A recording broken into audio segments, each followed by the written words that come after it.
Oh yeah, oh yeah, oh yeah. We got Chuckie Campbell in the building. You know? For sure, man. Yeah. Thanks for coming here.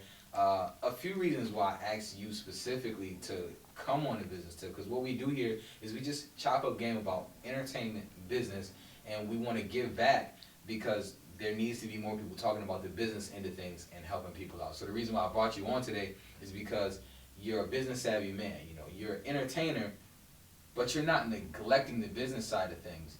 You get into the business to whatever degree you can, and you work too. You know what I'm saying? So we'll start off with that. You know, work life balance. Like, how do you maintain Um, really, the teaching profession at Bryan and Stratton College is advantageous to me because teaching is kind of an area where you're going to get some guaranteed breaks, and they're scheduled out in a certain way, where they're broken up throughout the year. And so, also, I teach at a place that kind of uses what I do as an avenue to support the college. So, like, my art's positive. I'm able to put it in multiple spaces. They can use me in like situations at high schools to recruit for the college, or they can like use my image as something that isn't contradictory to uh, academic culture or the kind of people that they want to draw in. that? So Yeah, yeah. I'm in a good position. That's different. You know, Yeah. let's talk a little bit about who you are. You know, let's talk about who you are. You know, who are you, man? I was born in Kentucky, so I started out, in Richmond, Kentucky, or whatever, which is between Lexington and Louisville. So About you an out hour there. from You're me. not even from like straight from Buffalo. You from Right, out there. right. I've spent about 8 years in Buffalo. But yeah, I started out as a basketball player, and mainly that's what kind of got me out of my situation that I was dealing with.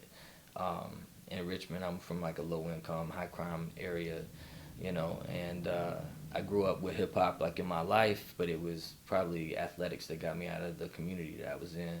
At first, I got a basketball scholarship. I went and played 4 years of college basketball at the university. After that, I played some overseas ball, some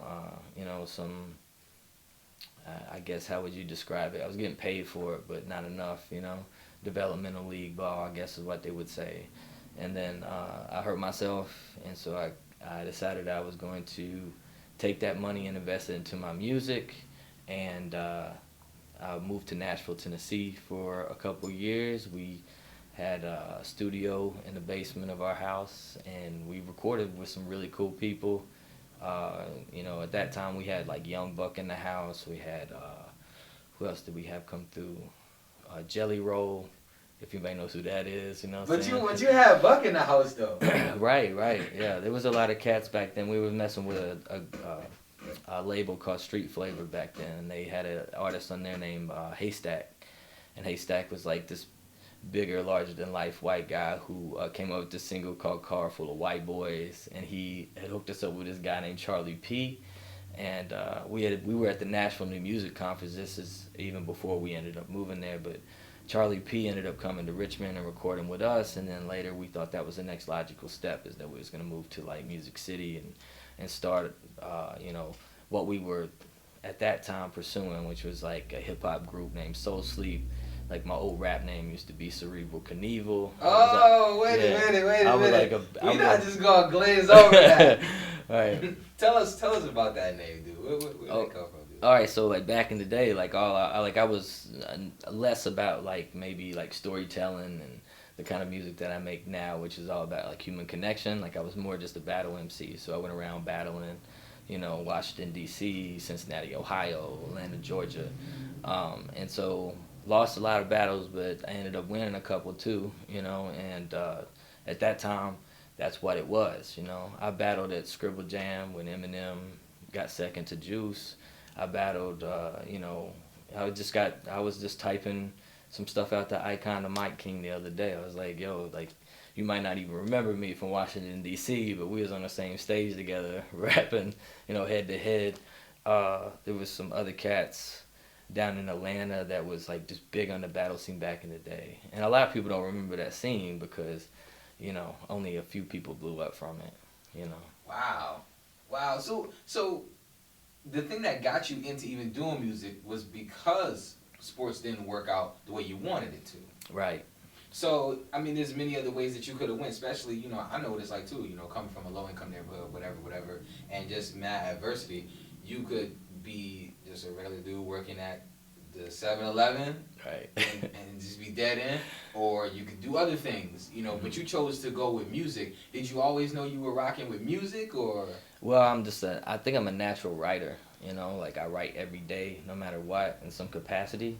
And so, like, hip-hop was the first thing that made me want to read and want to find that new line. I used to read Hemingway and Faulkner, like, not just really as literature. Like, I was reading it looking for my next line or next turn of phrase, and I was thinking about, like, okay, how do I use this in what I'm already doing. And so hip-hop was, like, the community I was interacting in, right? I was in a low-income, high-crime environment. That's the way people spoke and dressed and carried themselves. So, like, I was kind of figuring out, okay, how can this be advantageous to me into bringing in my own thoughts into, like, into this world that I have to inhabit and navigate.